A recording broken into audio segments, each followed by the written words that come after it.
Hai guys, jadi kemarin kita udah pergi ke OB/GYN khusus onkologi dan saya sudah dapat hasilnya. Dari hasil lab itu ternyata saya didiagnosa hyperplasia endometrium. Ini saat saya di opnam di rumah sakit akibat pendarahan yang saya alami dari bulan Oktober 2020. Awalnya, head tiba-tiba sedikit, satu hari hanya ganti 2 pembalut dan hanya bercak-bercak saja. Tapi tidak berhenti dan berlangsung 2 mingguan. Hanya jeda 1 minggu bersih, tiba-tiba head lagi dan berlangsung lama. Akhirnya ke dokter kandungan di USG hasilnya normal, rahim bagus, hanya ada penebalan rahim. Menurut dokter, penebalan terjadi mungkin karena akan haid lagi. Jadi dokter hanya meresepkan obat penyatu pendarahan. Obat itu saya minum dan haid berhenti. Ternyata efeknya hanya sementara, selang beberapa hari saya haid lagi. Dan kali ini semakin banyak dengan gumpalan melebihi kapasitas pembalut.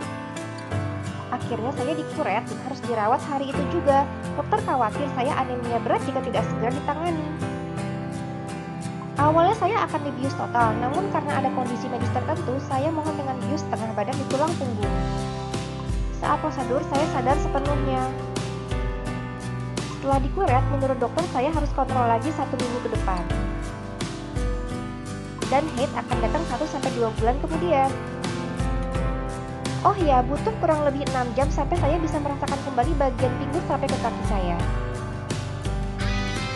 Setelah kuret, sebaiknya istirahat minimal 2 hari karena masih ada efek obat yaitu lemas dan pusing. Setelah video ini, saya akan memberikan info hasil lab saya. Hyperplasia endometrium itu adalah penebalan pada dinding rahim secara abnormal. Ya, biasanya kan kalau rahim itu menebal kalau terjadi ovulasi ya, saat ingin menstruasi. Nah, tapi apa yang saya alami adalah rahim itu menebal di luar masa tersebut.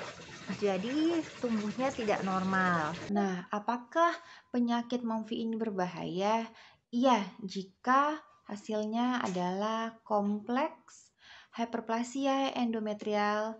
Nah, itu sekitar 40% akan mengarah ke keganasan di kemudian hari ya. Tapi yang MOMFI terima adalah simplex hyperplasia endometrial di mana tidak ditemukan tanda-tanda keganasan. Artinya baik ya, itu artinya baik dan kemungkinan ke arah keganasan di kemudian hari itu 1%. Itu adalah kira-kira yang MOMFI pelajari ya. Nah, lalu langkah-langkah selanjutnya apa? Nah, untuk yang mengalami masalah seperti MOMFI harus menguruskan badan ya, karena kenapa MOMFI bisa terkena penyakit ini? Bisa jadi karena MOMFI mengalami obesitas, yaitu berat badan berlebih ya.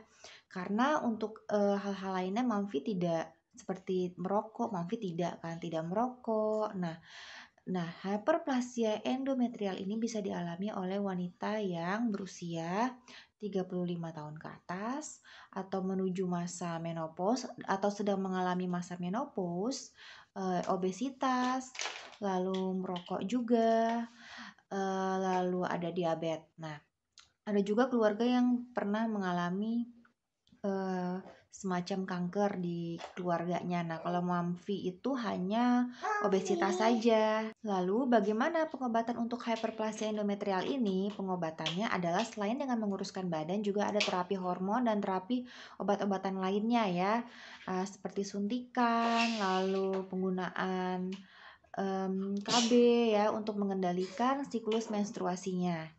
Terus bagaimana sih untuk mengendalikan hyperplasia endometrialnya? Caranya adalah dengan menguruskan badan, ya, menurunkan berat badan. Karena hyperplasia endometrium itu disebabkan oleh kelebihan hormon estrogen. Kenapa hormon estrogennya bisa berlebih?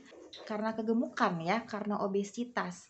Jadi penumpukan lemak di dalam tubuh itu bisa merangsang pembentukan dari hormon estrogen yang berlebih. Oleh karena itu, MOMFI harus menurunkan berat badan. Lalu harus banyak olahraga, lalu banyak makan yang sayur-sayuran yang sehat ya, buah-buahan, sayur-sayuran, dan mengurangi daging merah. Atau kalau bisa tidak makan daging merah sama sekali ya. Lalu ada juga terapi hormon, dan yang paling ekstrim itu yaitu pengangkatan rahim. Tapi ya sebelum ada masalah, sebelum mengambil langkah pengangkatan rahim, tentu saja bisa seperti yang Mavi bilang, hidup sehat dan terapi obat-obatan dari dokter sesuai dengan berat ringan dari hyperplasia endometrialnya. Nah, oke guys, untuk selengkapnya hyperplasia endometrium itu seperti apa, dibaca aja dulu. Dan ini pengobatan atau terapinya.